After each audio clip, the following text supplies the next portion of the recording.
how to make pistachio pinwheel cookies. Let's get into it. First, you want to add 1 cup or 16 tablespoons of butter to your stand mixer. Next, add 114 grams of granulated sugar.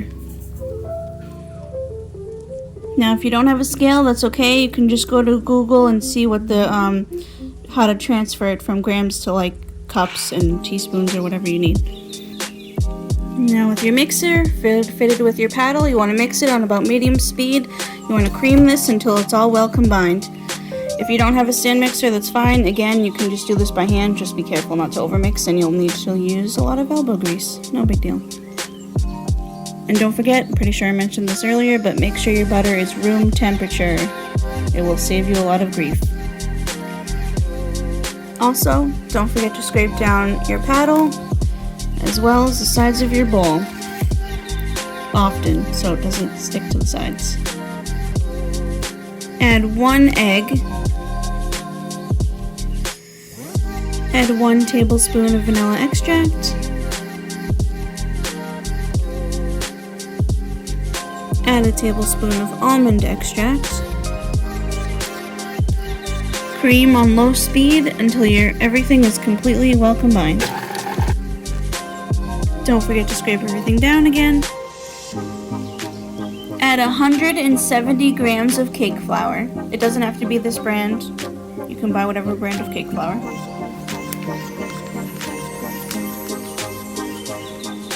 Again, if you don't have a scale, that's fine. Just go to Google and type in how many grams of cake flour into how many ever cups you need. Make sure you write down the specific ingredient because all ingredients weigh different. And yes, that includes different types of flours, different types of sugars, etc. Add 170 grams of all-purpose white flour.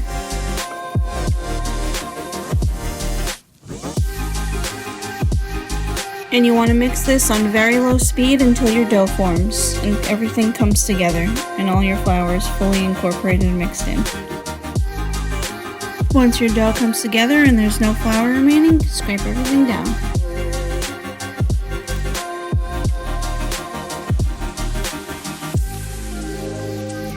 Now, who's ready for a little bonus recipe? Now, small confession. This recipe is actually a 1-2-3 dough. It's a very quick, short dough. If you're not necessarily interested in the pistachio portion of these cookies, you can actually stop right here, roll out your dough, chill it for an hour. These cookies are great for like cookie cutouts and things like that. You can probably mix in some little mini chocolate chips and make like a log dough if you'd like. This dough is very versatile. But since we're making the pistachio pinwheel cookies, we're going to continue. We're not quite done yet with the official recipe I'm presenting with you today. But moving on, once all your dough is fully scraped down from the sides of your bowl, you want to get a small bowl and take out about 1/3 of this dough. Don't panic if you don't get exactly 1/3, just do your best. Put your 1/3 of reserve dough to the side for a little bit. We're going to use this later. Now you want to make some room on your table or your countertop or whatever and put a sheet of wax paper down. And with the remaining 2/3 of your dough, plop it right on top. Flatten it out a little bit. Try to form it into a square if you can, just a little bit. Try not to overwork the dough. Get a second sheet of wax paper, the same size as your first sheet, and lay it right on top of your dough square or rectangle. You want to roll out your dough to a nice even thickness, about 1/8 of an inch thick, maybe a little bit thicker. Just make sure that you roll it out nice and even. Pro tip, if everything's slipping and sliding around like this, and you can't just get it to sit still long enough for you to roll it out, wet some paper towels, squeeze out the excess, lift up the entirety of both sheets of plastic wax paper, and slide it underneath. It should make it stick. That's better. Now I can barely move it. Time to continue rolling out our dough. So as you can see, mine didn't really roll out into a square, but you can easily just go back in with your hands and just kind of shape it into a rectangle. No big. Next, you want to remove your wet paper towel and get rid of it, or do whatever you want. We're done with it. Oh. Slide the contents of your dough onto a cookie sheet and let this chill in your fridge for at least an hour. You want to let all the butter and everything solidify so you have a nice thickened, hardened dough. Now while our main almond dough is in the fridge, we're going to work on our pistachio portion of our dough. Take your 1/3 of dough and put it back into your mixing bowl. We're still going to leave this to the side for now because we're going to work on our pistachios. Now for pistachios, you don't have to get roasted and salted, you just need pistachios. You want to get them as blanched as possible, which basically means, if you can tell,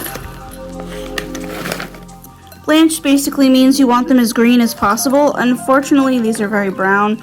That's totally fine, but the greener they are, the brighter your cookie, the end product of your cookie is going to be. Like, I can still use these as is, it's fine, it's no big deal. They just might not be as green as I'm hoping for.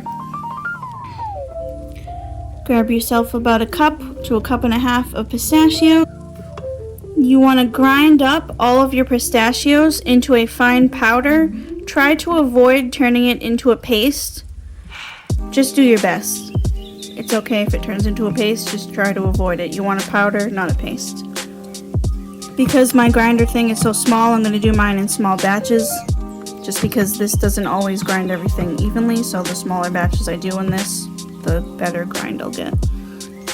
But naturally, if you have something bigger or better, like a Ninja or something else, you can probably just do it all at once. So like I said, you definitely want your pistachios as blanched and as green with as little skin as possible. Mine are still very brown. I have a feeling my end product will be brown, but that's okay. They're still going to taste delicious. I love pistachio flavored things. I would never pass up on them. But anyway, now that you've got a nice fine powder, you want to add your ground pistachios to your 1/3 of cookie dough. You want to mix this on low speed until all your pistachios fully mix into your cookie dough and everything looks like a uniform color. So I found some neon green food coloring. I'm not entirely sure if this will work, but I'm going to give it a shot anyway. Here's to experimenting. Again, don't forget to make sure that your cookies and the pistachios, and now if you're going to add the food coloring, make sure everything is one, uniform, and fully mixed in color.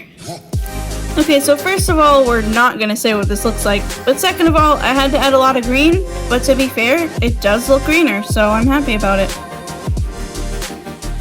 Put this aside till we're ready to use it.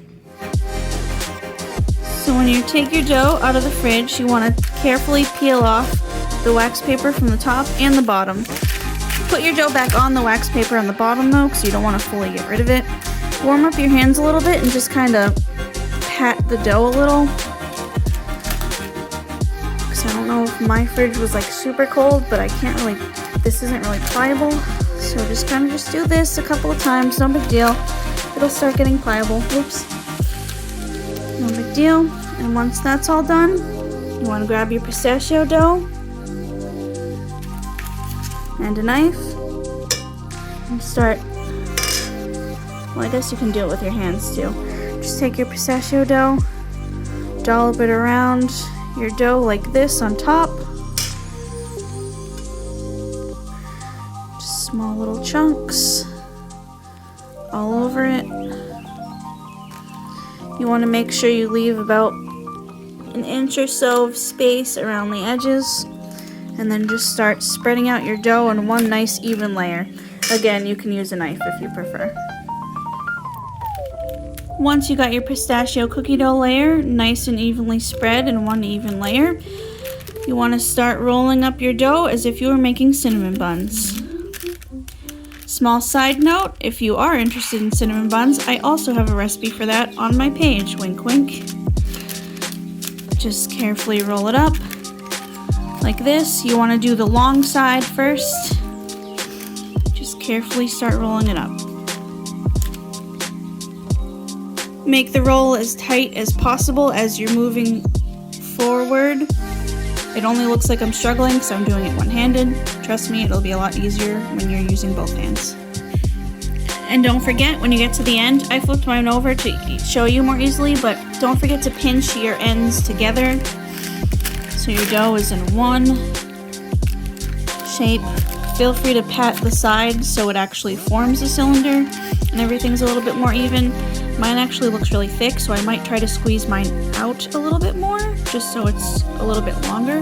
But don't make it too thin. You still want like at least about this big of the size of a cookie. You still want a good cookie. And don't panic if your dough cracks a little bit as you're rolling it up. You can just pinch it back together. Frankly, it doesn't fully matter because we're going to be cutting these later anyway, but just make sure it's one cylinder. Feel free to also roll your cylinder like this just to make it more circular and cylinder shape.